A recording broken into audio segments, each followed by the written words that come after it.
Good morning, gang. Happy Friday. So here we go with the weekend arriving. We're going to find out what happens to some of these banks. We know, of course, that we have a conglomerate of the six biggest banks bailing out First Republic, so that one might stay safe for a little bit, but that doesn't mean anything for Western Alliance or Fifth Third Bank or a bunch of the other ones that are getting hammered right now too. We'll see what happens with all of those.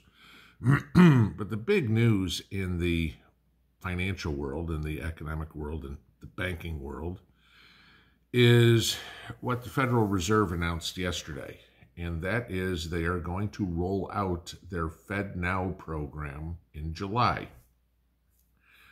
Now, there's a whole lot of misconception about what this FedNow program is, and I want you to understand it. FedNow is not in any way, shape, or form CBDC, okay? It's the prelude to it, but it's not CBDC. First off, okay, CBDC, any sort of digital currency or whatever, is going to be centralized by the government. Okay, that's what everybody says the advantage to Bitcoin is. It's a decentralized currency. Okay, FedCoin or whatever the hell they're going to call it is going to be centralized, controlled by the government. And I'm going to get into that in a second. FedNow is nothing more than a payment service, okay, that is going to allow instant transfer of money. So basically what it is PayPal or Venmo or whatever would be EFTs on steroids. It could be feasibly a good thing. And I know a bunch of you guys are going, oh my God, Pinball, you've completely lost your freaking mind. Let me explain. Right now, if I PayPal'd you some money, okay, $100, whatever it would be, it would go into your PayPal account and you would have the option either for an instant transfer to your bank account, which would cost you, was it 3% or something like that PayPal charges, or you could wait 3 days and then it would go through the normal chains and it wouldn't cost you anything. What the FedNow payment service is if I FedNow'd you that $100, that $100 would instantly go to your bank account because it would connect my federal bank account to your federal bank account. Therein lies the problem, okay? Now, I want you to understand why I say this is not CBDC, okay? FedNow does not rely whatsoever on blockchain technology, and it is operated by basically the big banks. Now, CBDC, one of the biggest opponents of CBDC is the big banks, because CBDC would put the big banks out of business. Hence the reason that, they don't want it. I mean, gee, let me support something that's going to put me out of a job. Jamie Dimon's going to go, let me lose my $100 million a year or whatever the hell he gets, so we can do some sort of digital currency. The banks are positioning themselves to be the ones that run the system when we go to CBDC, all right? And I still call out all the big blatant problems with CBDC. I mean, notwithstanding, gee, if the power goes out, you have no money. That's an obvious one that anytime you ask that question to a proponent for CBDC, you get the deer in the headlights look. So FedNow is rolling out. Now, here's why I say it's the prelude to digital currency. In order to have a FedNow account, you have to have a digital ID.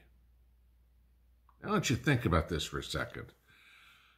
For how long have we heard that voter ID is not feasible? There's, too many people that don't have the ability to get a driver's license. They don't have the ability to get an ID card, whatever it would be. It's not fair. It's discrimination making somebody have an ID to vote. But now the Federal Reserve, and mind you, you have to remember the Federal Reserve is a private company, okay? It is not a U.S. government entity. It's controlled by the U.S. government, but it's a private entity. Now, in order to have a FedNow bank account, you have to get digital ID. Why can't we have digital ID to vote? If it's so easy, as the Federal Reserve keeps saying, to get this digital ID, what's the problem with it for voting? Okay, there's a big issue I have with this one. So if you look at it the other side, they say, well, it's so hard to get an ID for voting, it's going to be so hard to get an ID for federal ID. So what are you doing? You're telling me that the Federal Reserve, supported by the U.S. government, i.e. the Biden administration, is telling all these people who it's too difficult to get a voter ID, I'm sorry, we're freezing you out of the banking system. So let's roll out CBDC with the FedNow program then. I'm sorry, Mrs. Jones in the middle of nowhere, Texas. You're not allowed to have money. If it's too inconvenient for you to get a digital ID, I guess it's too inconvenient for us to let you have any money. You may see this problem here, how these two kind of work together. So then you go into where this is going to lead further as they take it to CBDC. All right, and you've got the EU on the verge of introducing a digital euro.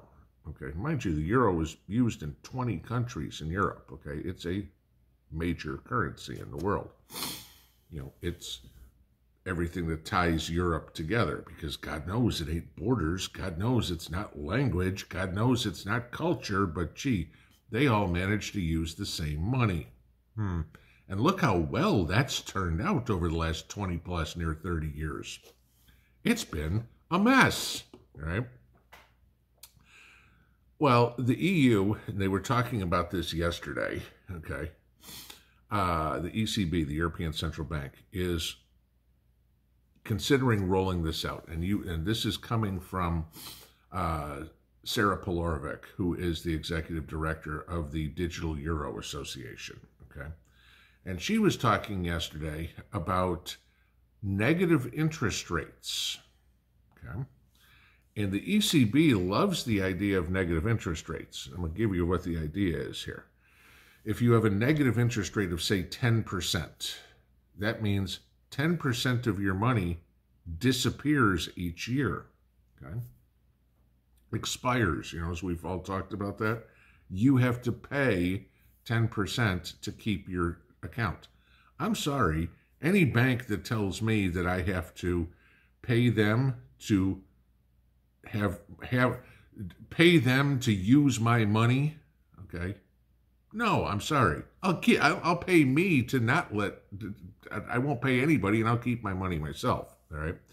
But that's why they want to roll out this digital euro, is because the European Central Bank, which is basically the European equivalent to the Federal Reserve, thinks it's a great way to maneuver with monetary policy.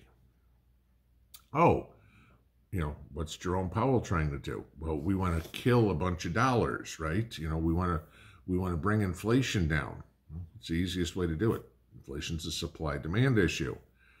Well, let's just have a whole bunch of people's money expire, right? Okay. So let's say it's 10%, 20%, 30%. Gee, we need to really clean it. Can you imagine right now if we had digital euro and everything Jerome Powell's going on? Yep, at the end of the year, 25% of your money expires. What the hell's going on? I got to go out and spend it. Well, that's going to cause inflation to go way up, and then inflation would come way down. So instead of having this tick like we have now, you'd have these wild swings in inflation. Crazy stuff. Yep. This is what we get into with craziness like this. My question is this one now. How do you save money? If your money expires, people want to save for retirement. People want to save to buy a house. People want to save for a vacation, a new car, the kid's education, whatever it would be. How in the world do you save money if your money expires, you can't. How do you invest money if your money expires? Would the stock market cease to exist? I doubt it.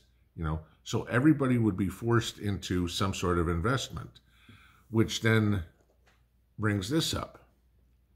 Will I be allowed to buy gold and silver and hold it? I don't know. Okay. Is this where they talk about they're going to confiscate all your gold and silver? It's a possibility. Okay. They could try. It's never going to happen because people ain't giving it up. All right. Just telling you that. But now, can you buy, I don't know, treasury bonds? Well, the government would love that. Hey, we'll pay you 5% interest. You can either get your 5% interest or 10% can expire at the end of the year. Okay? Can you buy CDs? How does this work for the bank? This is the reason why the banks don't want CBDC, because they will go out of business. If you have FedNow, which was announced yesterday, lead into FedCoin, we have one bank. All right. And I want to remind everybody what capitalism is. Capitalism is based on competition. All right. 2 people, 3 people, 5 people, companies, whatever, all make a similar product, and they have to compete with each other for quality and price. When you only have one bank, when you only have one anything, there's no competition. They can tell you to do whatever they want. And ultimately, guys, telling you to do whatever they want is about control, not about money. Pinball out.